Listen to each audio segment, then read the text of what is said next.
یہ واقعہ خوفناک واقعوں میں سے ایک واقعہ تھا۔ میں ان دنوں پشاور میں تھا اپنی سسٹر کی شادی میں۔ پاکستان میں پوری طریقے سے لاک ڈاؤن لگ چکا تھا۔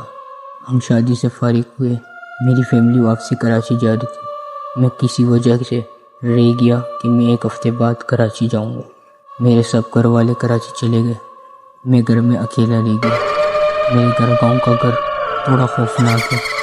میں گھر میں سو رہا تھا، رات کے کم سے کم 2 سے 2:30 بجے کا ٹائم تھا۔ باہر بجلی تیز کڑک رہی تھی، بارش کا موسم تھا، میری آنکھ لگنے ہی والی تھی۔ گیٹ ٹک ٹک ہوتا ہے، میں سوچتا ہوں کہ یار اتنی رات کو کون؟ میں نیند میں ہوتا ہوں، میں کہتا ہوں کون؟ تو آگے سے میری کزن کی آواز آتی ہے کہ میں ہوں۔ میں سوچتا ہوں اتنی رات کو اس کو کیا کام آئی ہے۔ میں اٹھ کے دروازہ کھولنے کے لیے جاتا ہوں، دروازہ کھولتا ہوں، میں بولتا ہوں جی۔ وہ کہتی ہیں تمہاری امی باہر کھڑی ہیں اور وہ تمہیں بلا رہی ہیں۔ میں کہتا ہوں میری امی اس ٹائم مجھے بلا رہی ہے؟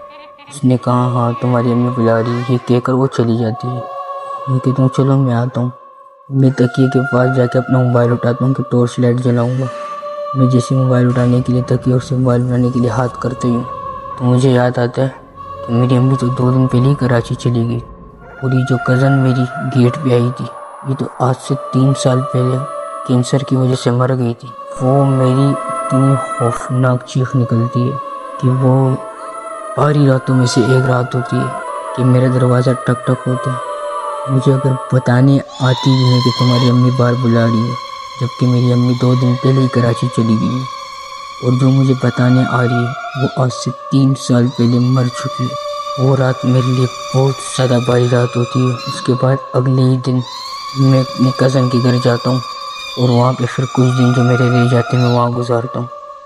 میری سب سے زندگی کی خوفناک واقعوں میں سے ایک واقعہ تھا کہ میں نے ریئل اپنی آنکھوں سے جن دیکھا۔